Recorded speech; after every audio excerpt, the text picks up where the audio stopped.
Hello friends, പെറ്റന ലീഫിലേക്ക് സ്വാഗതം. നമ്മൾ grow bag കരിയിലേക്ക് നിറച്ച് മണ്ണുമൊക്കെ വളമൊക്കെ കൊടുത്തു കഴിഞ്ഞാൽ ആ വളം എല്ലാം നല്ലതുപോലെ ചെടികൾ വേര് വലിച്ചെടുത്ത് ആർത്ത് ഇതേപോലെ വളർന്ന് നമുക്ക് ആവശ്യമുള്ള ഫലങ്ങളൊക്കെ തരണമെങ്കിൽ അനുയോജ്യമായ ഒരു അന്തരീക്ഷം നമ്മൾ ആ മണ്ണിൽ ഒരുക്കി കൊടുക്കണം. അതായത് ആ മണ്ണിന് അനുയോജ്യമായ ഒരു pH നമ്മൾ നിലനിർത്തിക്കൊണ്ട് പോയെങ്കിൽ മാത്രമേ ചെടികൾ ഭംഗിയായിട്ട് വളരുകയും നമുക്കതിൽ നിന്ന് ഫലങ്ങൾ കിട്ടുകയും ചെയ്യുള്ളൂ. അപ്പം മണ്ണിൻ്റെ pH എന്താണ്, അനുയോജ്യമായ pH എങ്ങനെ നമുക്ക് മണ്ണിൽ ഒരുക്കിയെടുക്കാം, ഇതിനെക്കുറിച്ചാണ് ഇന്ന് നമ്മൾ സംസാരിക്കുന്നത്. അപ്പം എന്താണ് pH?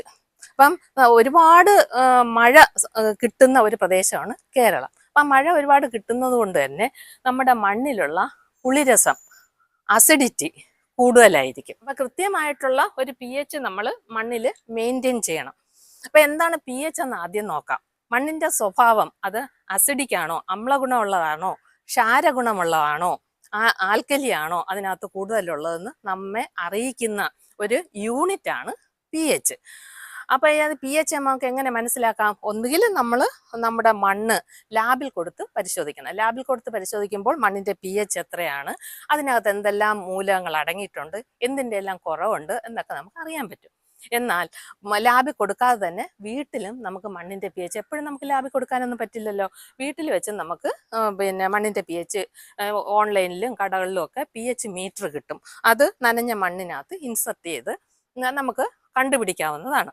അപ്പം നമുക്ക് നീളം അളക്കണമെങ്കിൽ നമ്മളൊരു സ്കെയിൽ ഉപയോഗിക്കില്ലേ?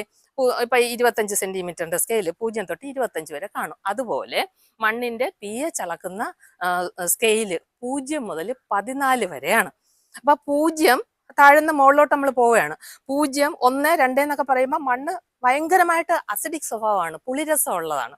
അപ്പം pH നമ്മളിങ്ങനെ ഉയർത്തി കൊണ്ടുവരണം. pH ഉയർത്തി 1, 2, 3, അതായത് pH ഉയർന്നു വരുന്നതനുസരിച്ച് അതിൻ്റെ പുളിരസം, അസിഡിക് സ്വഭാവം കുറഞ്ഞാണ് വരുന്നത്. അപ്പം 2, 3, 4, 5, 6, 7 അതാണ് ചെടിക്ക് ആവശ്യമായ pH. 7 ന്യൂട്രൽ. 7 എന്ന് പറയുമ്പം അതിന് ആസിഡിൻ്റെ സ്വഭാവവും ആ മണ്ണിൽ കാണില്ല, ആൽക്കലിയുടെ സ്വഭാവവും കാണില്ല, ന്യൂട്രൽ ആയിരിക്കും. അപ്പൊ 7നേക്കാൾ ഉയർന്നു പോകുമ്പോൾ 7, 8, 9, 10, 11, 12, 13, 14 വരെയാണ്. 7നേക്കാൾ ഉയർന്നു പോകുന്നതനുസരിച്ച് ഇതിന് ബേസിക് സ്വഭാവം, ക്ഷാര സ്വഭാവം കൂടിയാണ് വരുന്നത്. അപ്പം നമുക്ക് കൃത്യമായ pH, ചെടിക്ക് വളരാൻ ആവശ്യമായ കൃത്യമായ pH എന്ന് പറയുന്നത് ഒരു 6-നും 7, 6-നും 7-നും ഇടയ്ക്കാണ്. ഒരു 6.5, 7-ന് ഇടയ്ക്ക് കൃത്യമായിട്ട് നമ്മൾ അവിടെ കൊണ്ടുവരണം. അപ്പൊ pH ഉയർന്നു വരിക എന്ന് പറഞ്ഞാൽ അസിഡിറ്റി കുറഞ്ഞു വരിക എന്നാണ് അർത്ഥം. എങ്ങനെ നമുക്ക് മണ്ണിൻ്റെ pH നമുക്ക് കൃത്യമായ ലെവലിൽ കൊണ്ടുവരാൻ സാധിക്കും? അതിന് നമ്മൾ ഉപയോഗിക്കുന്ന 2 വസ്തുക്കളാണ്. ഒന്ന് കുമ്മായം, കാൽസ്യം ഹൈഡ്രോക്സൈഡ്. ഇപ്പം കുമ്മായം നമ്മൾ മണ്ണിൽ ചേർത്ത് കഴിയുമ്പോൾ കൃത്യമായ അളവിൽ ചേർക്കണം. കാരണം അത് റാപ്പിഡ് ആക്ഷനാണ്, പെട്ടെന്ന് pH-ൽ ചേഞ്ച് വരുത്തും.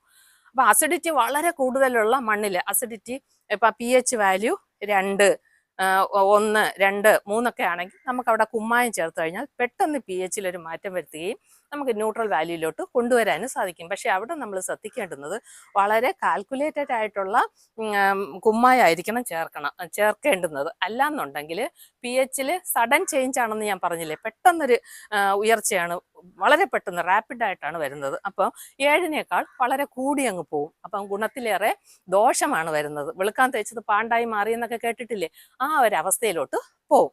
ഈ കുമ്മായം ചേർത്ത് കഴിയുമ്പോഴത്തേക്ക് pH കൃത്യമായിട്ട് ബാലൻസ് ചെയ്ത് വരുന്നതിനോടൊപ്പം തന്നെ ചെടികൾക്ക് ആവശ്യമായ കാൽസ്യം എന്ന ധാതുവും അത് സപ്ലൈ ചെയ്യും.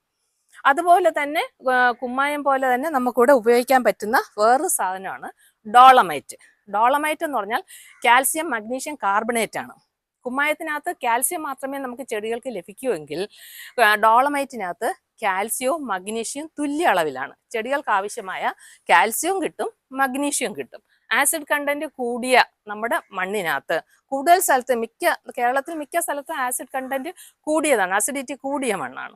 ആ കൂടിയ മണ്ണിനകത്ത് മഗ്നീഷ്യത്തിൻ്റെ അളവ് കുറവായിരിക്കും. അപ്പം നമ്മൾ അവിടെ ഡോളമൈറ്റ് ചേർക്കുന്നതാണ് കൂടുതൽ നല്ലത്. പിന്നെ ഡോളമൈറ്റിൻ്റെ വേറൊരു പ്രത്യേകത എന്ന് പറയുന്നത് നമ്മളെ കുമ്മായത്തിന് കണക്ക് പെട്ടെന്നുള്ള ഒരു ചേഞ്ച് അല്ല, ഗ്രാജുവലായിട്ട് പടിപടിയായിട്ട് പി എച്ചിൽ വ്യത്യാസം വരുത്തി പതുക്കെ പതുക്കെ പതുക്കെ പി എച്ചിൽ വ്യത്യാസം വരുത്തി അത് ബാലൻസ് ചെയ്ത് എടുക്കുകയാണ് ചെയ്യുന്നത്. അപ്പം നമുക്ക് റിസ്ക് കുറവായിരിക്കും. നമുക്ക് കുമ്മായ ഉപയോഗിക്കുന്നതിനേക്കാളും റിസ്ക് അവിടെ കുറവായിരിക്കും. തന്നെയല്ല അവിടെ കാൽസ്യവും നമുക്ക് കിട്ടും, മഗ്നീഷ്യവും കിട്ടും.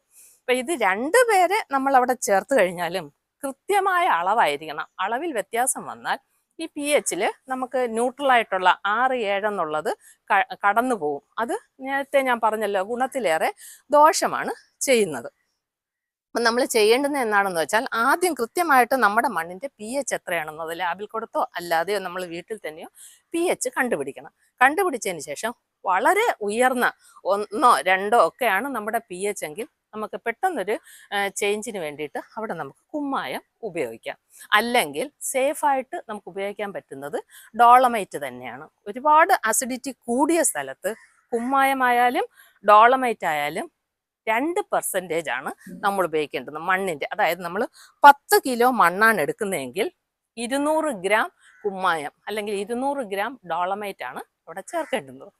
അസിഡിറ്റി അത് ഒരല്പം കുറവാണ്, നമുക്കൊരു 5 അങ്ങനെയൊക്കെ വരികയാണെങ്കിൽ അവിടെ നമുക്ക് 1% കുമ്മായമോ ഡോളമൈറ്റോ ചേർത്താൽ മതി. അതായത് 10 കിലോ മണ്ണിന് നമുക്കവിടെ ഒരു 100 ഗ്രാം കുമ്മായം അല്ലെങ്കിൽ 100 ഗ്രാം ഡോളമൈറ്റ് ചേർത്താൽ മതി.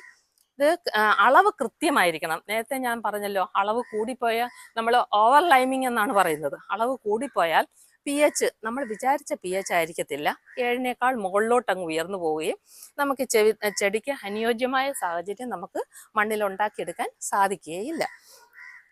ഇനി ഇവരുടെ രണ്ടുപേരുടെ ആക്ഷൻ നമുക്കൊന്ന് നോക്കാം. കുമ്മായത്തിൻ്റെത് വളരെ പെട്ടെന്നുള്ളൊരു ആക്ഷൻ ആണെന്ന് പറഞ്ഞു. അത് ഏകദേശം ഒരു 2-3 ആഴ്ച അല്ലെങ്കിൽ 1-2 മാസമൊക്കെ നമ്മുടെ ഗ്രോ ബാഗിനകത്ത് ആ പി എച്ച് ബാലൻസ് ചെയ്ത് നമ്മൾ ചെടികൾ നട്ടതിന് ശേഷം വീണ്ടും വളവും മറ്റു കാര്യങ്ങളും ഒക്കെ കൊടുക്കുന്നതനുസരിച്ച് വീണ്ടും മണ്ണിന്റെ പി എച്ച് ഇങ്ങനെ വ്യത്യാസപ്പെടുത്തിക്കൊണ്ടിരിക്കും.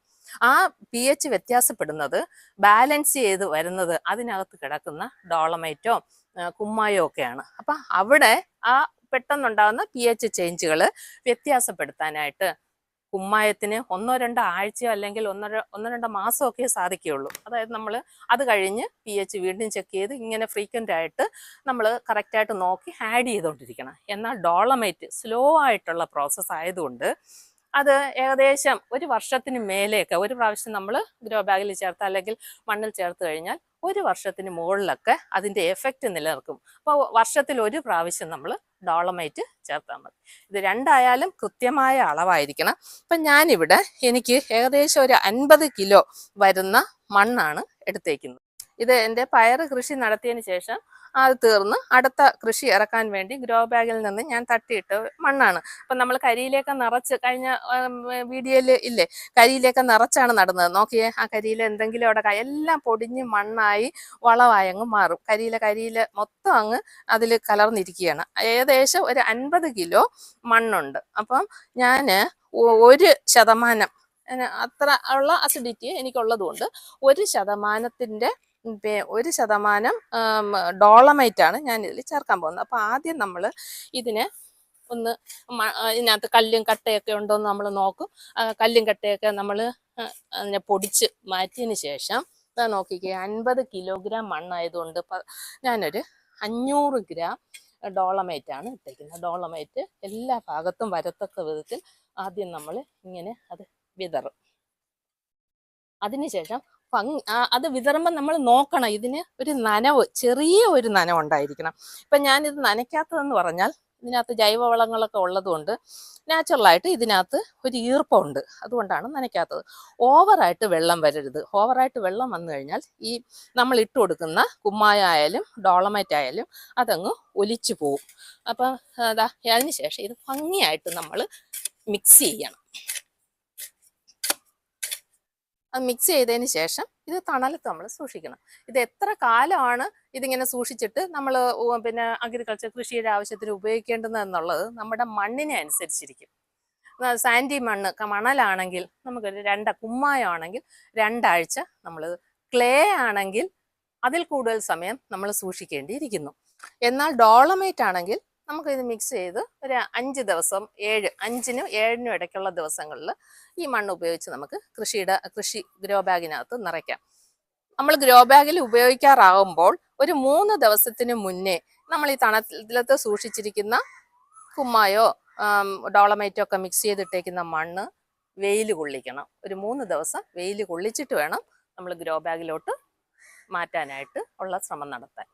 നമ്മൾ ഈ ഡോളമൈറ്റ് ആയിരുന്നാലും കുമ്മായ ആയിരുന്നാലും മിക്സ് ചെയ്യുന്നതിൻ്റെ കൂട്ടത്തിൽ വളങ്ങളൊന്നും മിക്സ് ചെയ്യരുത്. അതിനെ സ്വാഭാവികമായിട്ടും അതിനകത്ത് പ്രവർത്തനത്തിൽ ഏർപ്പെട്ട് pH ചേഞ്ച് വരുത്താനുള്ള ഒരു സാവകാശം നമ്മൾ കൊടുക്കണം. ഡോളമൈറ്റ് ആണ് നമുക്ക് സൗകര്യപ്രദമായിട്ട് ഉപയോഗിക്കാൻ സാധിക്കുന്നത്. അത് വർഷത്തിലൊരിക്കൽ നമുക്ക് ചേർത്ത് കൊടുത്താൽ മതി. സസ്യങ്ങൾക്ക് ആവശ്യമായ കാൽസ്യവും അതിനോടൊപ്പം തന്നെ മഗ്നീഷ്യവും കിട്ടുമെങ്കിലും കുമ്മായം വേണ്ടുന്ന ചില സാഹചര്യങ്ങളുണ്ട്. അതായത് നമുക്ക് പെട്ടെന്ന് തന്നെ 1-2 മാസം കൊണ്ട് പാവി മുളപ്പിച്ച് അന്ന് വിളവെടുത്ത് മാറുന്ന പച്ചക്കറികളുണ്ടല്ലോ, അവിടെ ഡോളമൈറ്റിന്റെ ആ സ്ലോ ആക്ഷൻ നമുക്ക് ഉപയോഗപ്രദമാകില്ല. അവിടെ നമ്മൾ പെട്ടെന്ന് തന്നെ pH ഒരു വ്യത്യാസം വരുത്തി വളങ്ങളൊക്കെ കൊടുത്ത് കൃഷി നടത്തി ഇനി മാറുന്ന ചില പച്ചക്കറികൾക്ക് കുമ്മായം തന്നെയാണ് അഭികാമ്യം. ഇനി നിങ്ങൾ ഈ കുമ്മായവും ഡോളമൈറ്റും ഒക്കെ ചേർത്ത് മണ്ണൊരുക്കാൻ ചെന്നപ്പോൾ ഡോളമൈറ്റും കുമ്മായവും നിങ്ങളുടെ കയ്യിലില്ല എങ്കിൽ നമ്മുടെ വീട്ടിനകത്ത് തന്നെ ഉള്ള ഒരു സാധനം ഉപയോഗിച്ച് നമുക്ക് വളരെ പെട്ടെന്ന് pH വ്യതിയാനം ഇതേപോലെ pH ബാലൻസ് ചെയ്യാൻ പറ്റും. നമ്മുടെ മുട്ടയുടെ തോട് വെയിലത്തിട്ട് ഉണക്കി പൊടിച്ച് എടുത്തു കഴിഞ്ഞാൽ ഇതേ ഡോളമൈറ്റിൻ്റെയും കുമ്മായത്തിൻ്റെയും അതേ ആക്ഷൻ തന്നെയാണ് മണ്ണിൽ നടത്തുന്നത്. മുട്ടത്തോടിൻ്റെ പൊടി, മുട്ടത്തോടായിട്ടിടരുത്, അത് മിക്സിയിൽ പൊടിച്ച് പൊടിയാക്കണം. ഇതേ അളവിൽ തന്നെ കൊടുക്കണം. അതും കുമ്മായത്തിനെ പോലെയല്ല, ഡോളമൈറ്റിനെ പോലെ കാൽസ്യം കാർബണേറ്റ് ആണ്, സ്ലോ ആക്ടിങ് ആണ്. അപ്പം നമുക്ക് മുട്ടത്തോടും നമുക്ക് ഇതിന് വേണ്ടി ഉപയോഗിക്കാവുന്നതാണ്. അപ്പം ഈ ഇങ്ങനെ നല്ല ഭംഗിയായിട്ട് നമ്മൾ അനുയോജ്യമായ pH മണ്ണിനകത്ത് കൃത്യമായ വെള്ളം, ഡോളമൈറ്റ് ആണെങ്കിൽ ഒരു 6 ദിവസം കഴിഞ്ഞ്, കുമ്മായമാണ് ചേർക്കുന്നതെങ്കിൽ ഒരു 2 ആഴ്ച കഴിഞ്ഞ് ആവശ്യമായ വളങ്ങളെല്ലാം ചേർത്ത് വേണം കരിയിലയോടൊപ്പം ഗ്രോ ബാഗിൽ നമ്മൾ നിറയ്ക്കേണ്ടുന്നത്. അപ്പം ഇന്നത്തെ വീഡിയോ ഇത്രയേ ഉള്ളൂ. നിങ്ങൾക്ക് ഇഷ്ടമായെങ്കിൽ ലൈക്ക് ചെയ്ത് ഷെയർ ചെയ്ത് സബ്സ്ക്രൈബ് ചെയ്യുക.